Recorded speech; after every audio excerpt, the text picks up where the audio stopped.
And since now we're officially recording and beginning, I'll just take this opportunity to thank you all for joining and introduce myself.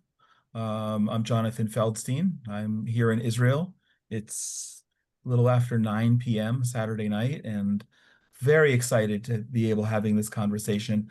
I know that on most of these things, and soon my friend and our partner with Root and Branch will be joining shortly, Marzia Mirizadeh. But we're so grateful, Luke and Sarah, for you organizing this as a result of the really tremendous success that we had last year. And I say the success, um, not just in terms of the overall Root and Branch. I still think, and I tell people, I believe it. It's one of the mo in all of my career, and all of my life building bridges between Jews and Christians. This is one of the most remarkable, special, significant programs. You'll meet Marzi shortly, but we have to give credit where it's due. She's a tremendous visionary, and this was her idea. God gave her the vision, and fortunately, we were blessed to be able to partner together and run with it. I'd love to share. I know Marzi's going to come in and speak sort of why it's important, and I obviously you wouldn't be here live or watching this in video afterward if you didn't have some sort of sense of this or interest in it already. But what's so significant now, and why are we even talking about a special trip for families? I'll just lead off by saying, I know Sarah, it was so interesting and such a blessing, Sarah and Luke, when we were in touch about a year ago, right? A little under maybe, plus or minus, um, to figure out your participation. We kind of all agreed, not having ever met each other, that we were taking a gamble, you on me and me on you, not as people, but families come with unique dynamics. And I can speak to that as well because I'm the father of six, the youngest of whom is turning 20 next month. And I was explaining to somebody, maybe it was one of my kids today over Shabbat, that, why, oh, my daughter-in-law asked me the question, well, why don't you just put the family group together with the other group that you have coming in in October? And I said, well, there are logistic issues, and there are, that we're going to be doing something really unique for families, but families with kids and kids of any age, and I'll even apply that to my adult children, all have their moments when a child needs just a little extra TLC or attention, or is tired and cranky, and all of that happens. And therefore it's so nice, and Marcy's coming in a moment, um, to be able to give this as an opportunity. And I think Sarah and Luke, again, thanks to you and your remarkable kids, we saw that it worked. We saw Mhm. that whether you're 6 years old or 16 years old, that you can be involved, that it can be Mhm. meaningful. You can participate, whether you're the tallest climbing into the trees, shaking down the olives, or if you're the shortest, picking up the olives that fell onto the ground. Hi, Marzi. Hi, Jonathan. Sorry W- for my delay. That's okay. I was just giving an overview, and then I'm gonna maybe Okay. pass it over to you. But in fact, I'd like to do that in just a moment. And when Marzi's finished with just greeting you all, uh, also to talk about the kinds of things that we want to do. And since I will say this, since we don't yet have dates, we more or less have a price. There can, in full disclosure, there can be some fluctuation because when you're dealing with international currencies, the dollar and the shekel, it might fluctuate just a little bit, but I think we'll be really pretty much on target. Um, we're here to share a vision, but also to get your feedback. Because if you're here live or watching this afterward and you're interested, then we want to pick the dates that are right for you. When we want to tweak the itinerary because we're talking about a special itinerary that's right for you. And since it's right now simply a concept, we have that luxury. So I'm gonna maybe throw it over to you, Marzi, if you don't mind. And before you join, I shared how this was really your vision, and I'm so blessed. I know we both are for working together and creating this amazing program together. Um, but I think it's important for people to hear from you and why you, as a Christian, thought of this and thought that this was so relevant, and now having had our experience, specifically relating to families. Thank you so much, Jonathan. I apologize, everyone, for my delay. I would like to thank each one of you. I know Eric, Sarah, and Luke. I had the great pleasure to meet them last year and getting to know them. But I know some of you were invited by Sarah and Luke, and it's a great pleasure to meet you in person. And thank you so much for your decision to join our program. I shared some of the thoughts in our last Zoom meeting with individuals, but I'm going to share the same thing.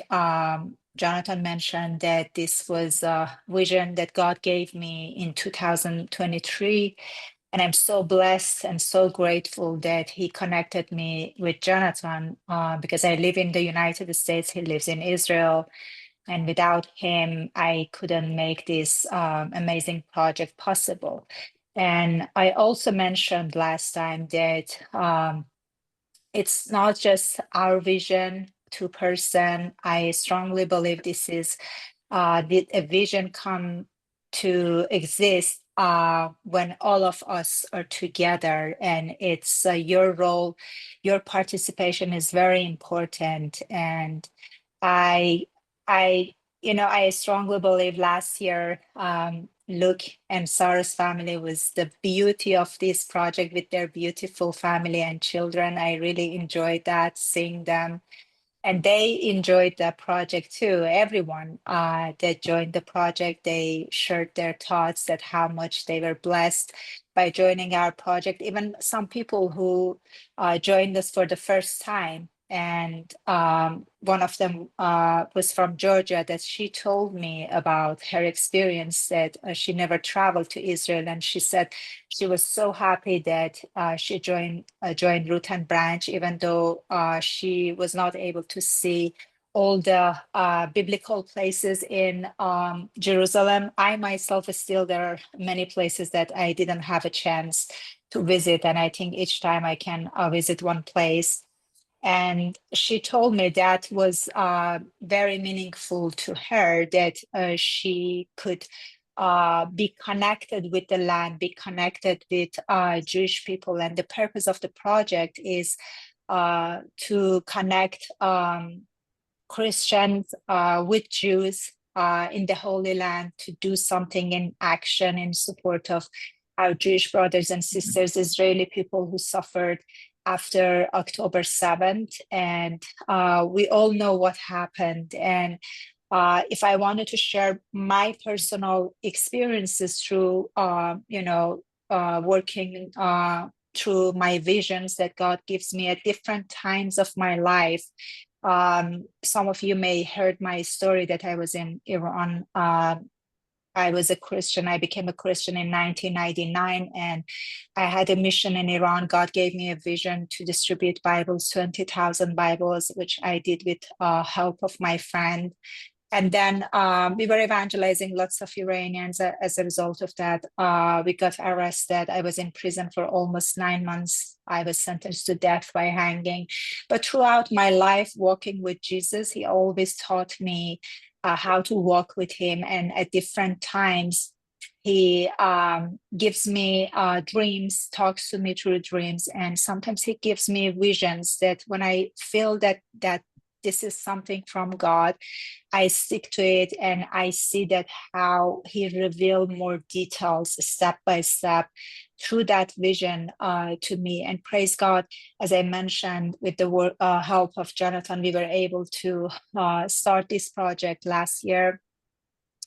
And I think it's a very meaningful way for us as Christians if we wanted to show our love, our support to Israeli people.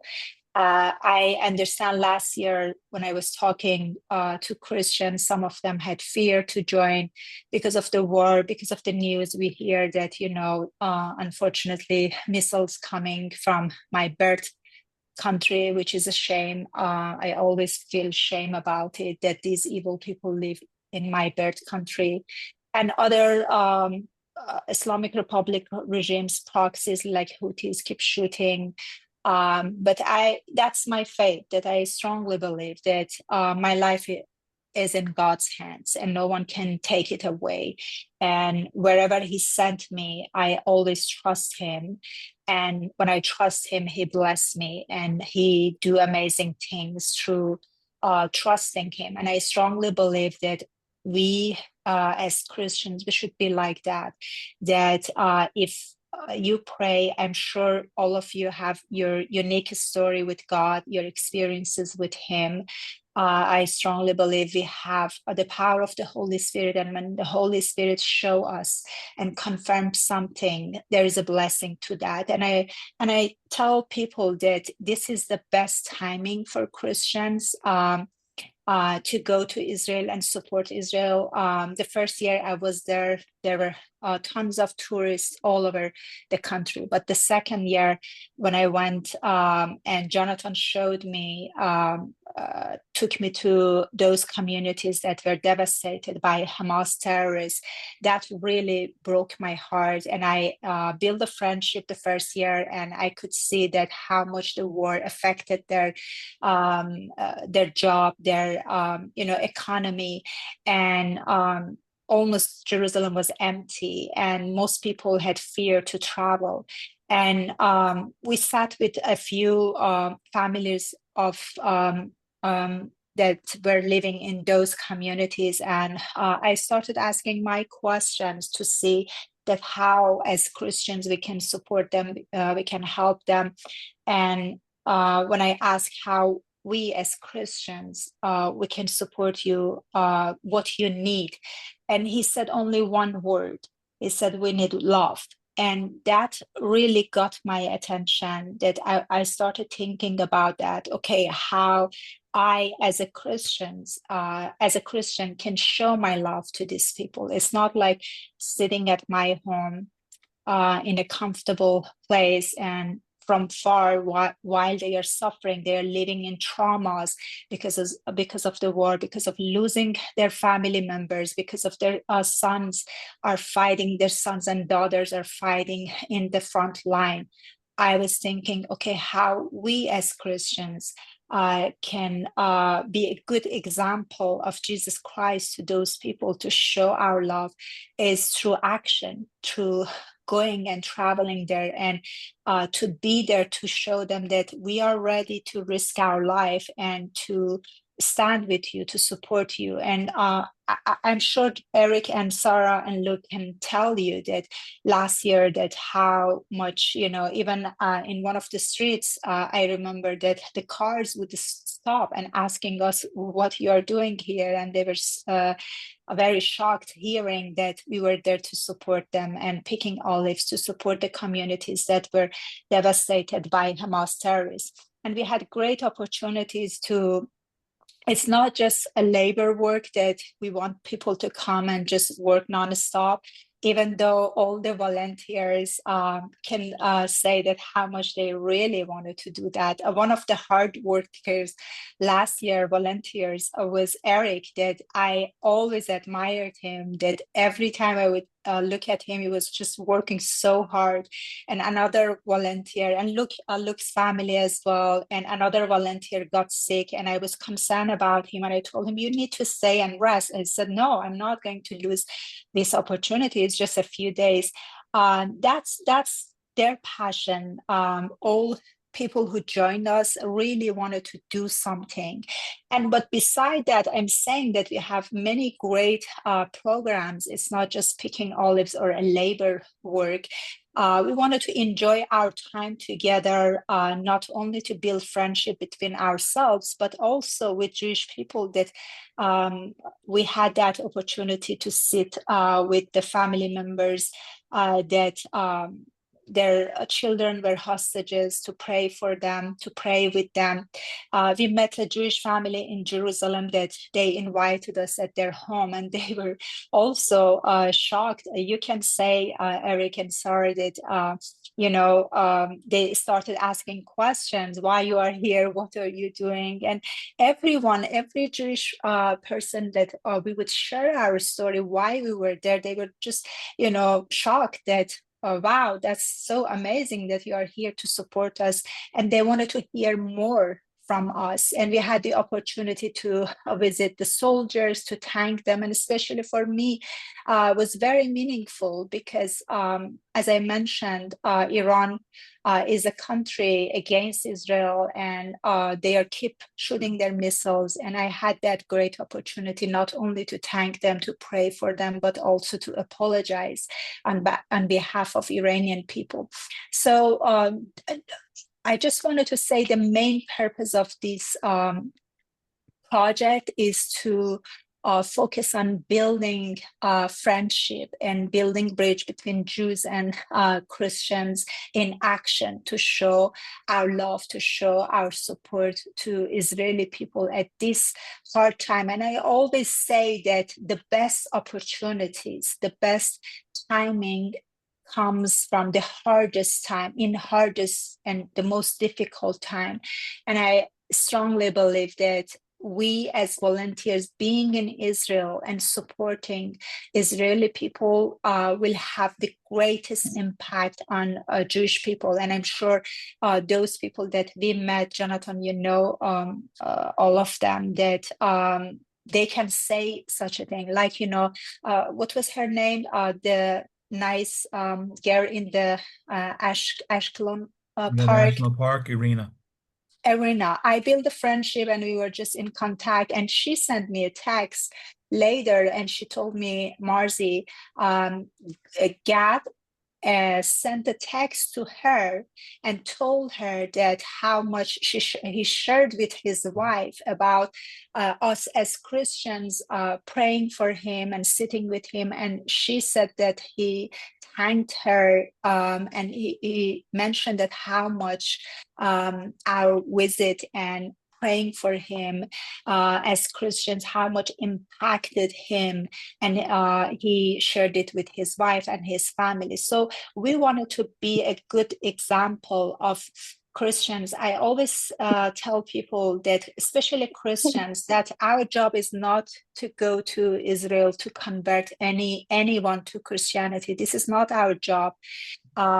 This is the power of the Holy Spirit that we have. If God wanted to convince someone to anything, he's able to do that. Our job is only to build a friendship and show our love to Israeli people. And I always use the example of Jesus Christ because in 2023, when I got that vision, I think it started in Garden of Gethsemane, because there are lots of old olive trees, beautiful. And that was the place that I spent more time than any other place in Israel. And I sat there, I prayed, and I was thinking about Jesus and his action, what he did on the cross for us as Christians.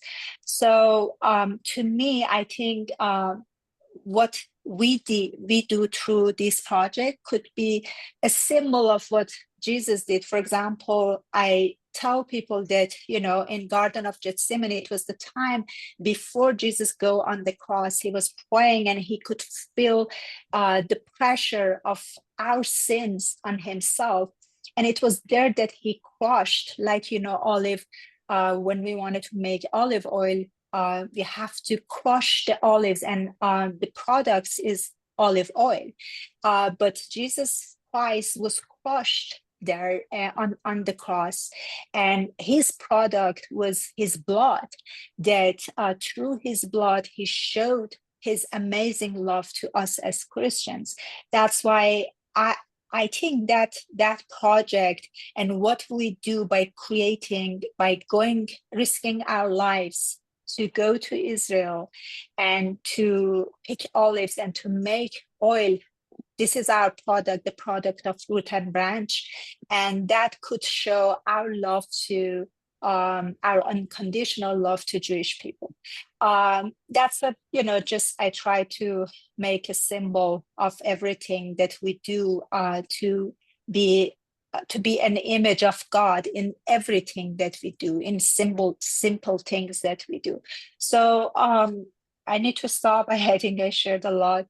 But yeah, I just wanted to encourage you that I'm sure that you have the power of the Holy Spirit and pray. And if you decide to join us, I promise you will be blessed and we will have a great time together. And I just wanted to give more time to everyone who have Yeah. questions.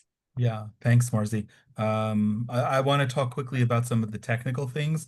Maybe Luke and Sarah, if you want to jump in afterward, but really, as Marzi just said, to open for questions and conversations because we're just beginning. I think what one of the things that Marzi said, and uh, I experienced, I witnessed it firsthand, all of the personal relationships that were made and the experiences, and that's something we definitely will replicate. One of the really beautiful things, which, what was it, about a month ago, Luke and Sarah, I happened to go down to Stay Road to visit the kids at exactly the same at-risk youth program, and they remembered us in general. Marzi, they remembered you specifically. One asked for a Yeah. copy of your book, but Luke and Sarah, they remember your kids so much and playing. They could tell you what games they were playing with your kids. It was really beautiful. These are meaningful, even if we're not maintaining conversation, because we're ultimately touching people who, in one way or another, have been impacted by this war, which I surely would like to hope that for all the reasons, by the time you come here, it will be largely over. But that aside, that's the goal. And building it as a family trip, we're going to do more or less the same kind of structure as we did a year ago. We're going to get apartments, probably in Ashkelon, because it worked out really well. The logistics, having shopping nearby, everything was great, and allowing us to do occasional meals and events together as a extended family of families, but also giving everyone their space to wind down at the end of the day. And depending on how many people and families register, we'll get the requisite number of apartments. It's also important to know that, yeah, while we're here to harvest olives, and I think, I don't know, not most of the day, but the largest portion of our days was out in our olive trees, like you see behind me, picking olives. We will purposefully build in some downtime, logistically, so that whether it's adjacent to where we're harvesting olives or just shorten the lengths of time that we're doing things, and rather than having lunch, perhaps, where was the one? Sitting on the steps outside a bomb shelter on a kibbutz, which was fun, but maybe in a playground where people can also unwind and let off some energy. Um, we will have a bus at our dedication the whole time, and I think it's important to recognize that for anyone who's talking about bringing kids and worried, oh, well, how will my kid be received and what? Well, first of all, none of us are perfect, and no, and all kids have their moments, and as parents, we deal with that. But as a family of families, I think everyone will be approaching this with warmth and grace, and recognizing that if child number three happens to be needing some time alone, then parent number one takes child number three off to the side and knows how to manage that. And I think that that's why this is unique and it's fun. And Sarah and Luke, you presented a much bigger vision, which I would love to get to. We're not there yet. This is going to be just like last year was our pilot program for Root and Branch, this will be a pilot program for Root and Branch families. And I think that that's real important, but we'll have all of the equipment and we will go through the whole processing of the olives. Um, there'll be lots of interaction, lots of nuclear family time, and extended family time. I think I feel like I'm missing something, but I wanted to maybe pause and ask Sarah, Luke, is there something having been on this that I'm missing that we're missing that you want to add, amplify, ask something about to point us as Marzi and I as the organizers in a different direction that we didn't address, and then open up to any questions and comments. Oh, and one last thing I put in the chat for everybody. We are recording this. It will be uploaded to our YouTube, but since if you want to get a copy of it, we don't necessarily have all of your emails and you didn't need to register for this meeting. So just please send us an email and we'll be sure that we get it out. And of course, Luke and Sarah as well. Yeah, go ahead. Unless you had something. Um, so I just wanted to share that when we were on the trip and I was sending back pictures, people were saying they would see pictures of Levi, my youngest, picking up olives at 6 years old.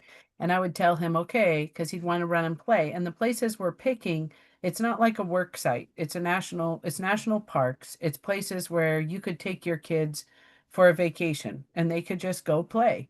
There's beaches at certain areas. There's things to climb. It's manageably, it's not open. It's open where you can see, so kids can be running around.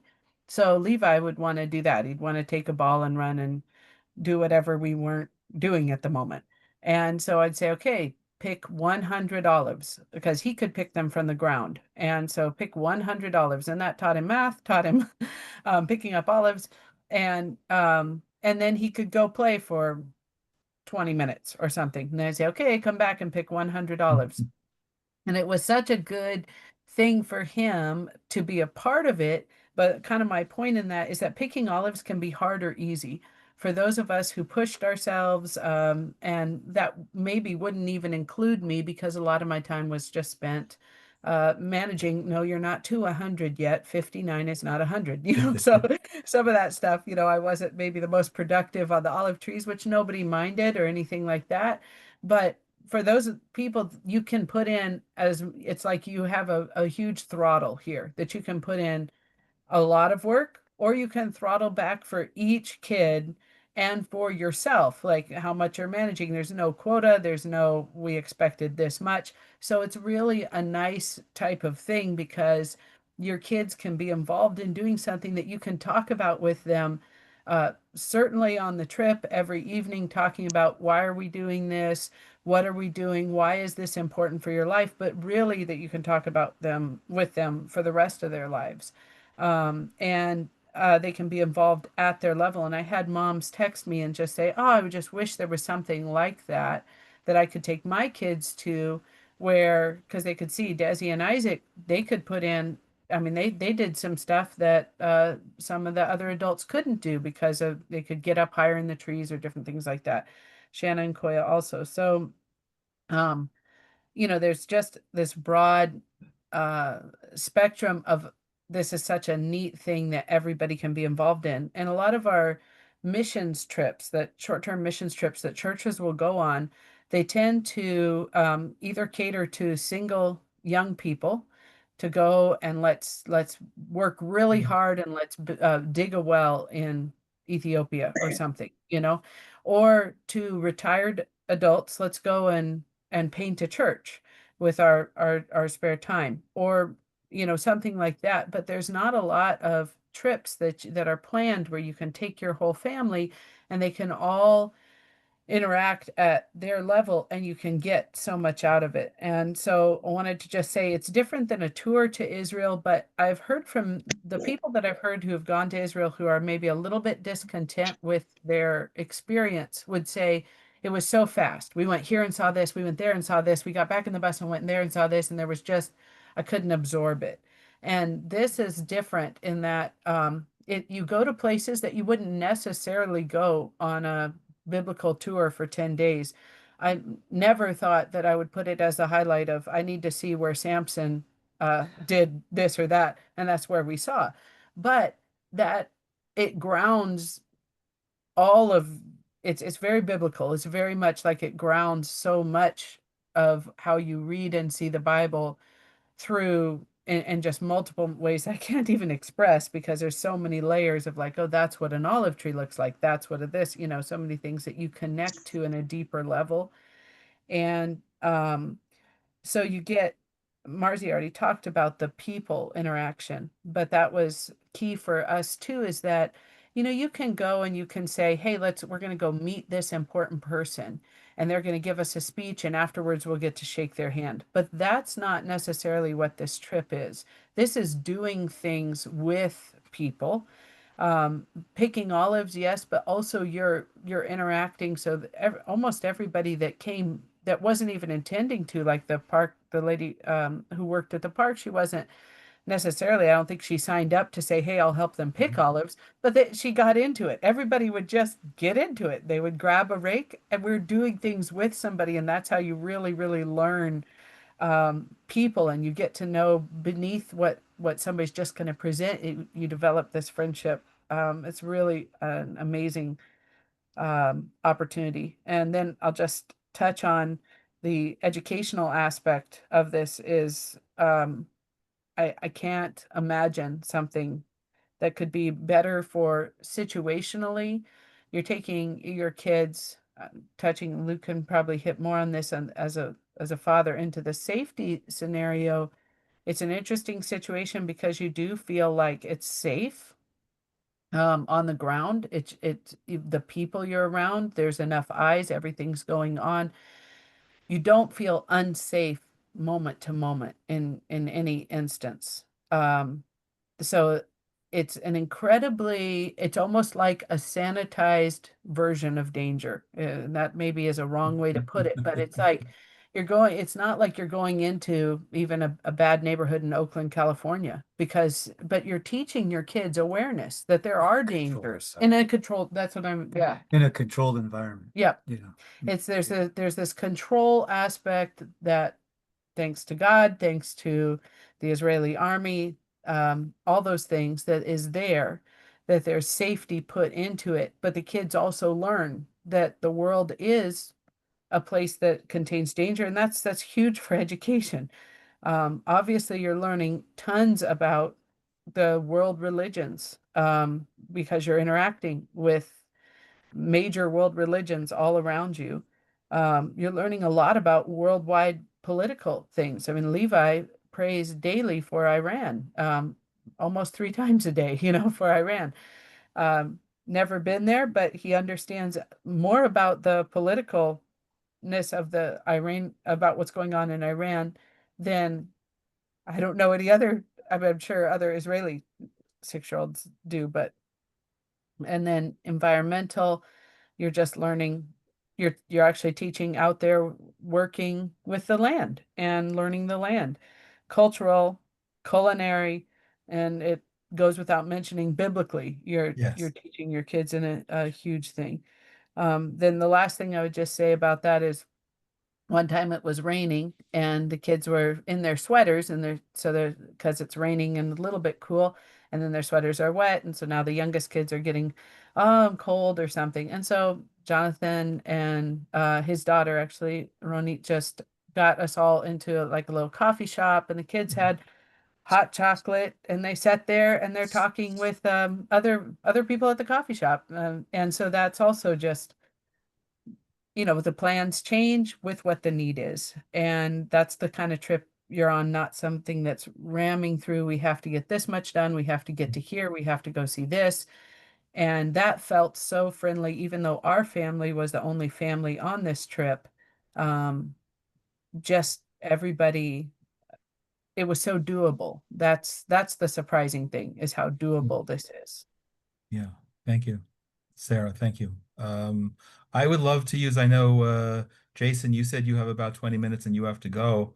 So maybe you first if you have specific questions, but let's open it up. Questions, comments, ideas. Let's see what we want to talk about. Anybody? Jason? Jason, if you want to, you're muted and your camera's off.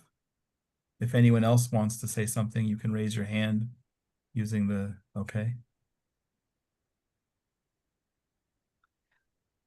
No, if you saw, my mom did raise her hand, Oh, but there. Okay, not, great. not with the. So Sarah and Luke, you know quite a bit of Hebrew, and it would be easier for you to get around than it would be for English speakers struggling beyond shalom. And so, how some it would be good for somebody to speak to that and how it works if you don't know very much Hebrew. It's a great question. I would flip the answer just a little bit and say that those who have any sense of Hebrew and very impressed with the level that the Stewart's kids have, that obviously makes you have the ability to connect a little differently. But we didn't base any program, nor would we, on any Hebrew proficiency or knowledge other than shalom and maybe learning some other words. And I think that in many cases, where there's no common language, smiles also work. But we're creating a program in English for English speakers. And so everything that we're doing will have that. Will we legitimately be able to all go have the same direct impact and influence with young at-risk Israeli children without having any Hebrew and being able to teach them their dance steps in Hebrew or something as your kids did, Sarah and Luke? No, but nor did we plan on that. That was very organic and it just happened. Uh, we will be having the family time, English, any touring in English, Marzi and myself in English. If anyone knows Farsi, then obviously we have a fluent Farsi speaker in Marzi as well. And going Last out year we had. last year you had the soldier who Yeah. you spoke to. Yes. Yeah, that was, but also that was not even planned. Yeah. And that was amazing. Mm. So it's a great question. And I think it's a question that we need to consider purposefully in terms of how we're interacting. For instance, if we're as big a group as 30 or 40 people, and we go to the at-risk youth program in Stay Road, then we might divide up into 2 or 3 different groups, in which case then we'll need to proactively make sure we have someone there translating and but also now knowing what we know, maybe then we bring them activities and games that we can do together, even if it's just finger painting and or watercolor that you just can sit and enjoy being together. Eric, you didn't have too much Hebrew, but you also interacted that day with a bunch of the kids as well. But it's a great question. Thank you for asking that. And just on that, where the plan is for us to come and bring all of our kids again, and also to potentially divide them out into different groups, into people, like their job would be helping other people connect deeper, so that Okay. it's not just Jonathan with Hebrew. Because Jonathan can only be in one place, as amazing as he is. But but just but yeah, but in general, most of our experiences, we would have had the same level if it wasn't for Hebrew. Most of our experiences, and most everywhere in Israel, you can find most everyone in Israel speaks better English than we speak Hebrew. Right. So it's not that it's impossible to communicate if you go into a store on your own or Sure. something like that. I'm It's thinking very. if we go back to that kibbutz, for instance, on the Gaza border, where hopefully people have come back, but I don't know. I do want to say this. We're not going to go to, we're also, and Sarah, you helped a lot in terms of what was age appropriate in different locations. We're not going to go to places that are vivid and inappropriate with showing destruction and what have you. The kibbutz that we were on, there was a lot of loss, of course, but it wasn't in your face. And there was also a beautiful playground. So to the extent that kids and families are back there, maybe we can be proactive and just getting members of the community to come and join us with their kids as well. That could just be another point of interaction. But I'm glad you asked the question. Anyone else? Kids speak a language that that they speak with each other. I remember I just told the story that Isaac and was with a kid that only spoke Chinese one time in Canada, and they were both like 7 years old, and they played so hard for like an hour, and they were speaking to each other constantly. And afterwards, I said, Isaac, what did you talk about? Because I knew they didn't speak the same language. And he said, "Oh, rocks and this and this and this." I said, "Isaac, he doesn't speak English." He goes, "Yes, he does." So kids don't even notice sometimes when there's not Yeah. the same language going on. Any other questions, folks? Just can I just say there is a lot of English, and so I don't know, Jonathan, if you want to comment on it, but it seems like in a lot of places that in the populated areas, is that true that we went to? Yeah, yeah, I would say more often than not, you can get at least broken English. Um, where you would have that less would be with children, particularly children under third or fourth grade, where they don't necessarily take a foreign language or begin studying any other foreign language. We had our remarkable bus driver, Youssef, who was a Bedouin Arab, and he didn't speak hardly, if any, English. But there was a tremendous amount of warm interpersonal interaction with him all the same. We will it's an important question. It's a good question and something that we just need to add purposefully into the planning so we don't end up in a situation where we want to have interactions and we're setting ourselves up in ways that we don't need to, that might be able to limit that. It's a very good question. And the other thing that's important to note is that we would arrange, we figure out the transportation, obviously getting to and from the airport, we would ideally do as a group, people arriving together, but except for maybe going to a grocery store. And Sarah, you had once suggested that we even have someone go to the grocery store with people for a point in time and helping people stock their apartments who are not familiar with the Hebrew and the products in Israel. I don't think there were any instances where people were on their own. We were always together as a group. So we would be. So it's not like you're going to have to worry about public buses or getting around places on your own. Other questions?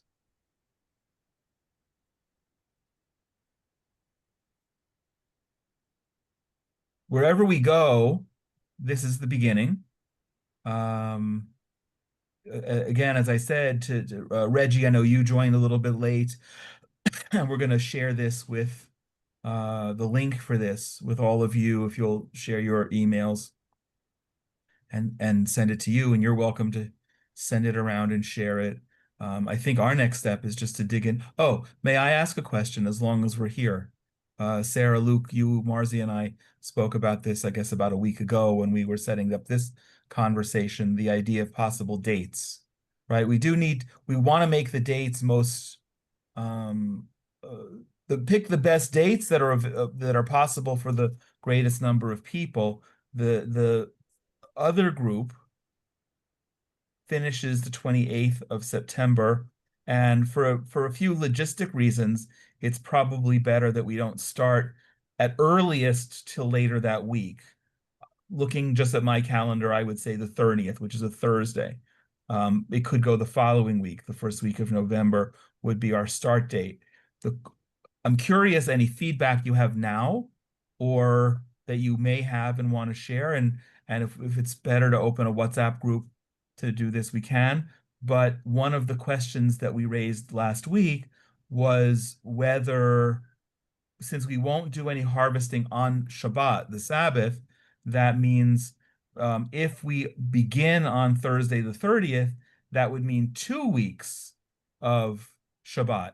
Now, one of the really nice things about going to Ashkelon is it's a whole city with a beach and playgrounds and lots to do in family time, as well as the option to do possible touring as well on that day. But I welcome if anyone now has thoughts on that or has thoughts in the future. I wanted to put that out there.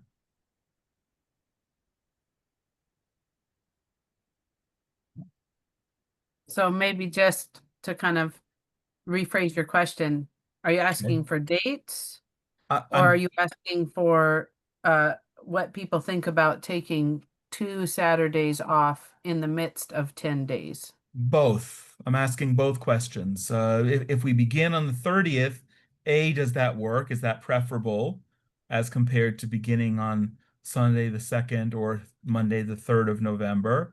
And if it's preferable, is it an advantage or disadvantage to have 2 full days off doing not picking at all on those days? Or doesn't matter? Hmm? Either way, we do want to focus on dates that work for you. So that's that's something that I would love as an immediate follow-up to this conversation for us to be able to be into schedule and tell people here are the dates and here are the prices and here's how you pay and to begin going forward with that. So maybe just making a suggestion, if you send out, if people send their emails and you send out a response, can you send out both date options you're Yeah. looking at and just say, Yeah. which would these work for? And just to Yep. clarify for those then who aren't used to, Shabbat, it's just more saying like, would you feel like it's a waste to come all the way to Israel and then to only do uh to have 10 days and only basically have 8 work days? That's what you're asking, correct? 7 or well, however we count the number of days to know that there will be 2 days off built in as compared to how we did it last year, and we'll be doing it with the other group this year with 1 day off. I think that might be very appropriate for families. It's not a horrible thing, particularly at the beginning. Nobody not everyone can get off an airplane and the next day run out into a olive orchard and start picking olives. And if we do that, then Saturday might be an appropriate downtime to catch up on rest and jet lag and we need to be sensitive that this is not um, a group of adults who will know that they signed up and have to push through. Anyone, I get jet lag and I'm cranky as a result of it. So any child can be as well. Jonathan, I think that's my opinion. I don't have family, children, but I think that's not a bad idea to have 2 Shabbats for families, because I understand that dates are important, but families have children, and that's going to be a good start if we have Shabbat together to get to know each other and let children to rest and have fun, and then start picking olives the other dates. Okay. And especially, because of long flight and being tired, um, that's my opinion, but it depends on everyone else. I'll be glad to put it as a recap in the email, um, and just ask that you go ahead and share it. Barry, I feel like you were about to try to unmute yourself to have a question.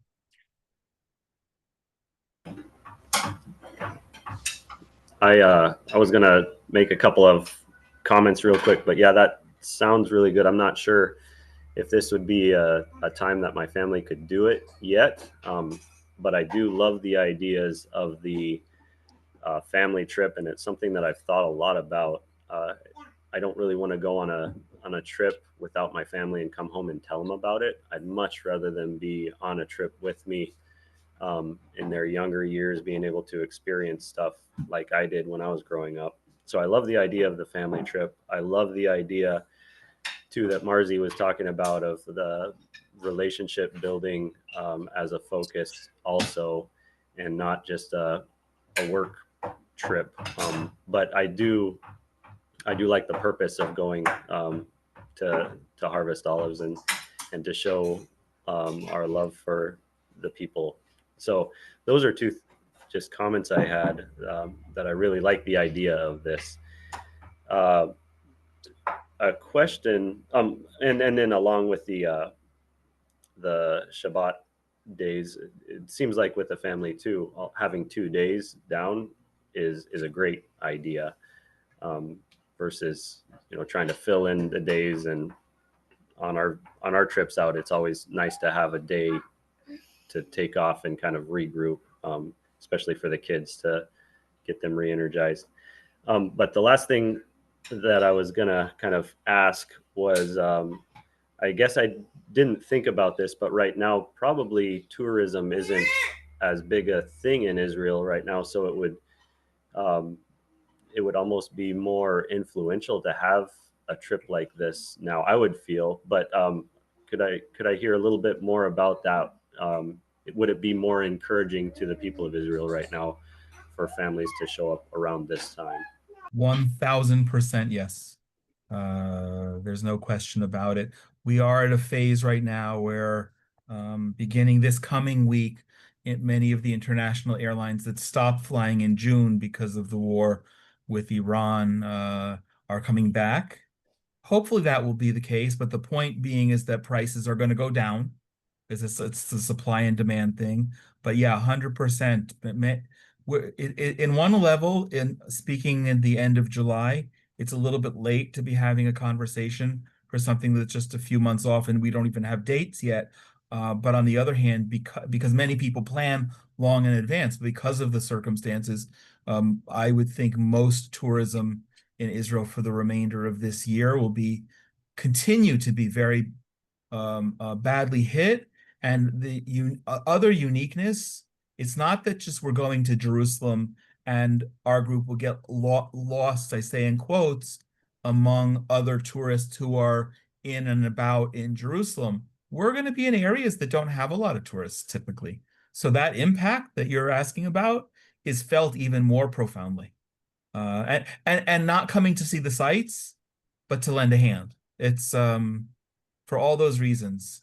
And when people come as adults, that's a tremendous encouragement. And when people come and bring their kids, encouragement on steroids. Any other questions, folks? Okay. Jason, thank you. I saw your note. Well, if there's no other questions, we don't need to drag it on. But to the extent I will commit to, if you all send your emails, again, our address is rootandbranchisrael@gmail.com. Send your email address there. We will download the video, upload it to YouTube, share the link. We know that there are lots of other people who were interested and couldn't make it now, and we'll share that. I think I will commit, Marzi, on our behalf, if you want to write a kind of recap, the questions that we have, and see if I don't know, by the end of the month, are we in a place to be able to commit to having enough people around the same dates and move forward. And if it's not exactly the end of the month, and if it's into next month, we'll make it all work. And just one thing too, as you send that recap, is just to encourage people. When I was on this trip, I wished so bad that I could have had other family members, not because I was lacking in the people that were there, but because I want to just share it with my family. My idea would be that send the link on to anybody that, if you're considering taking this trip, or even if you can't and you think somebody else would enjoy it. But especially if you're considering taking this, it would, because it's going to be time where we're providing separate family rooms for families.